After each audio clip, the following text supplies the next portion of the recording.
Hi, welcome back. I'm talking about my experiment with layering in winter sowing and not, like the traditional with just potting soil.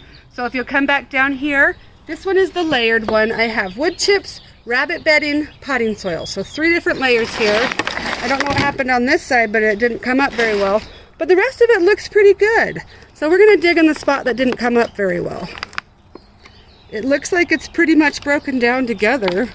So you've got the wood chips from the very bottom, and you can hardly see the where the potting soil and the rabbit bedding even start and stop. But I wanted to show you the difference between their roots. So I'm going to come down here, and I'm going to try to lift the whole thing and show you. So we're just going to lift one. We still got roots. Look at that.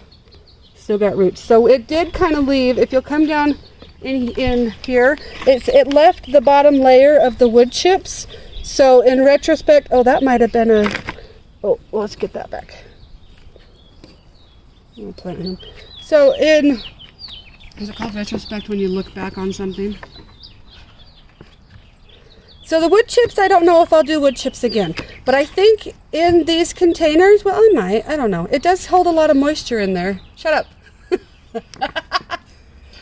One of the reasons I started layering these containers was because I'm in Utah, I'm in a desert, and it does not hold any moisture. I'm having a hard time keeping the moisture in. So I was trying to come up with some different ideas on how to keep the moisture in. If you're in a spot that has a lot of moisture and you're having the opposite problem, you need more drainage. But I'm just experimenting to see what will work for my area better. And clearly it worked. You still got the roots coming through.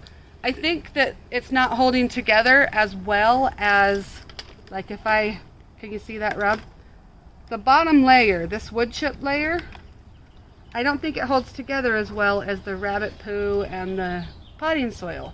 But okay, so we're gonna put this one down, and I'm gonna show you the traditional winter sowing, and this is gonna be awesome. Let's see if we can see it already. Do you see the roots coming out? All matted and wonderful.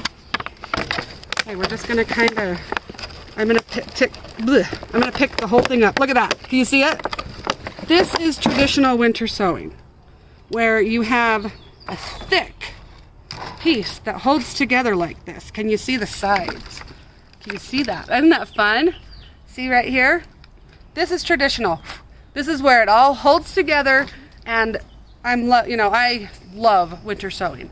And this is great if you can keep up on the watering in Utah, which is almost like having to keep this in water 24/7 because we dry out so fast.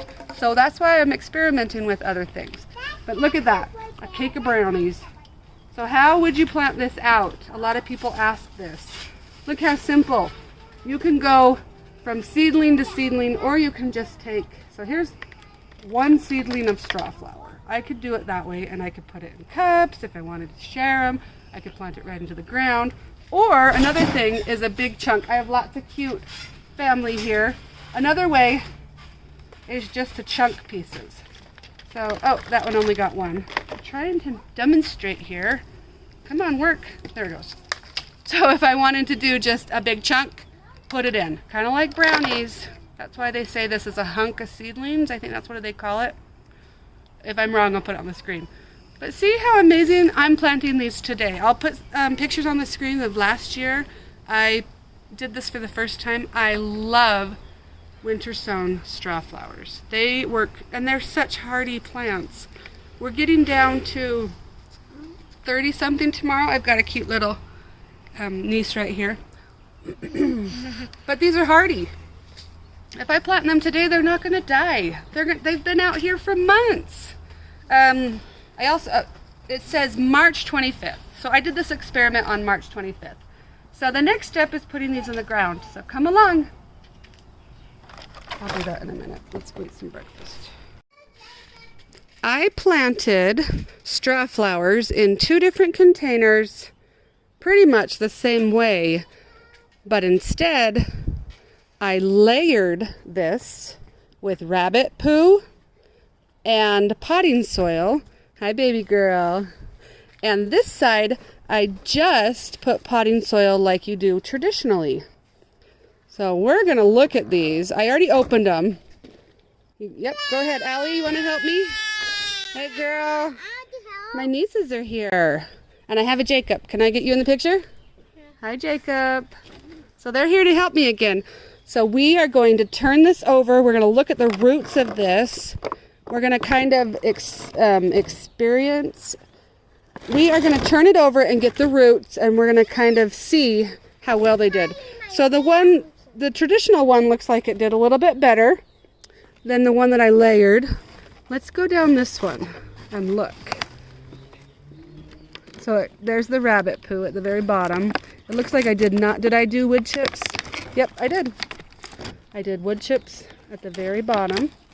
So we're gonna see wood chips at the bottom, rabbit poo, then potting soil at the top.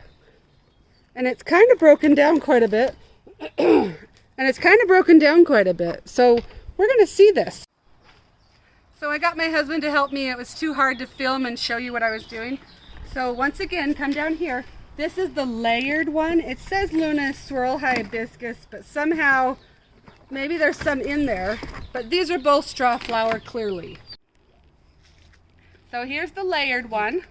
See, the roots are still there. They still look great. Here is the traditional winter sowing one. There is a difference for sure. But did I have to water the one more than the other? Yes, I did. I watered the traditional one way more. So let's look at the bottom of the layered one. So we're gonna put this one over here, and I'm gonna take the rest of this and see what we look like here. So we're gonna kind of fall apart a little bit. Can you see some of these roots? Isn't that cool? It's so cool to me. I feel like part of creation when I garden. I feel like God's given me a little bit of this creation that's so amazing. Isn't it fun? So look, in this, half of it kind of fell apart, but it kept moisture in the container. So did I get my effect? Yes, I got my effect. Which one do I like more? I don't know, I'm gonna keep experimenting. Look at the bottom of this. That's pretty cool. We still have wood chips coming off. But I've noticed in my area, I use a lot of wood chips. It helps keep the moisture in my ground. My ground is very sandy. It's also very dry. I live in a desert, so nothing stays moist. A lot of spots I tried to plant in for years, I could not plant anything until I put a big layer of wood chips down. Now they've broken down, they've added nutrients, they've put moisture back into my soil. Now I can plant them. So pretty cool, huh? So go try it. It's really fun. Don't be worried about experimenting. It's fun and I love it. And then come along and we'll start planting these in the landscape.